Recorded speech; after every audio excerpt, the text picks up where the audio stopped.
Mungkin kita udah sering mendengar gitu banyak-banyak konflik-konflik yang ada di dunia. Salah satunya pasti konflik perang yang lagi hangat dibicarakan. Nah, kalau kita masuk ke dalam negeri, pasti kita mengingat ada satu konflik, yaitu OPM lawan Indonesia atau TNI. Nah, mungkin kita sering mikir, kenapa sih kok kayak repot banget tentang kemerdekaan Papua itu? Kayak nggak selesai-selesai gitu. Tapi mungkin itu ada sejarahnya. Ya, pasti ada. Salah satunya ya pas pembagian wilayah itu, waktu Indonesia merdeka, Papua tuh sama sekali nggak tahu. Ya karena mereka sedang ditekan oleh Belanda. Tapi tahun 1968 saat voting Pepera terjadi ya, yang awalnya itu semua rakyat Papua pengen diberikan surat untuk ya voting Pepera, malahan dijadikan perwakilan. Banyak kontroversial yang muncul dikarenakan adanya tekanan oleh banyak pihak. Mungkin kita bisa bahas selanjutnya. Observasi, fakta dan gejala, aksesibilitas.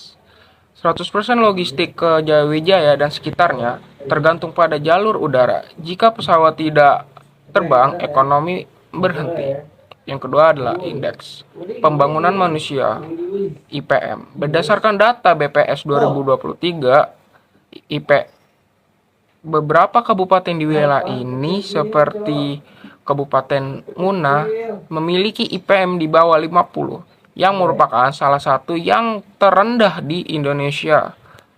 Gejala sosial.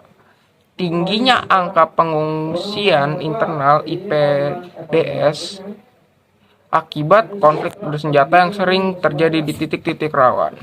Cek connection secara konstitusi pembentukan Provinsi Papua Pegunungan melalui Undang-Undang Nomor 16 Tahun 2022 adalah amanat dari otonomi khusus OKNUS. Konsepnya jelas, desentralisasi pemerintahan, ingin mendekatkan pelayanan publik ke jantung pegunungan. Ini adalah ujian bagi sila kelima. Pancasila, keadilan sosial bagi seluruh rakyat Indonesia.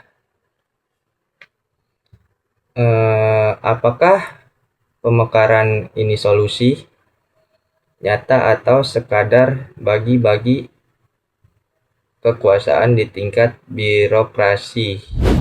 Selanjutnya ada isu atau masalah inti. Masalah intinya adalah paradoks pembangunan di tengah krisis keamanan. Berikut fakta yang memperkuat isu ini. Yang pertama, kegagalan distribusi kesejahteraan. Meskipun dana otsus triliunan rupiah mengalir, harga bahan pokok di pedalaman tetap ekstrim. Artinya ada mata rantai yang putus antara anggaran dan realita di pasar. Yang kedua, benturan legitimasi. Di satu sisi, pemerintah melakukan pemekaran untuk mempercepat pembangunan. Di sisi lain, sebagian masyarakat lokal masih melihat ini sebagai upaya kontrol pusat, diperparah dengan memori kolektif konflik masa lalu, seperti sejarah Papera yang sudah dibahas tadi. Yang ketiga, hambatan keamanan. Data menunjukkan proyek infrastruktur strategis nasional sering terhenti karena gangguan keamanan. Akibatnya, pembangunan yang direncanakan untuk menyejahterakan rakyat justru menjadi sasaran konflik, terutama konflik oleh orang yang bersenjata atau KKB. Analisis. Yang pertama itu ada penyebab pendekatan yang terlalu top down atau dari atas ke bawah. Pemerintah sering membangun infrastruktur fisik, tapi mereka lupa membangun jembatan kepercayaan pada masyarakat adat. Terus yang kedua, siapa yang berwenang? Pemerintah provinsi baru-baru ini mengalami tantangan yang besar untuk membuktikan bahwa mereka bukan hanya sekedar perpanjangan tangan Jakarta, tapi merupakan representasi dari orang asli Papua. Terus yang ketiga ada solusi. Diplomasi kemanusiaan. Pembangunan harus melibatkan lembaga masyarakat adat secara substantif, bukan hanya formalitas. Dison Daring pembelajaran berharga. Negara tidak hanya hadir dalam bentuk bangunan beton, tapi juga dalam rasa aman dan keadilan. Kita sebagai generasi muda harus paham bahwa menjaga keutuhan Indonesia bukan soal menang atau kalah dalam konflik, tapi soal berapa adil kita bisa memperlakukan saudara-saudara kita di ujung pergunungan sana, karena persamaan tanpa keadilan hanyalah sebuah slogan.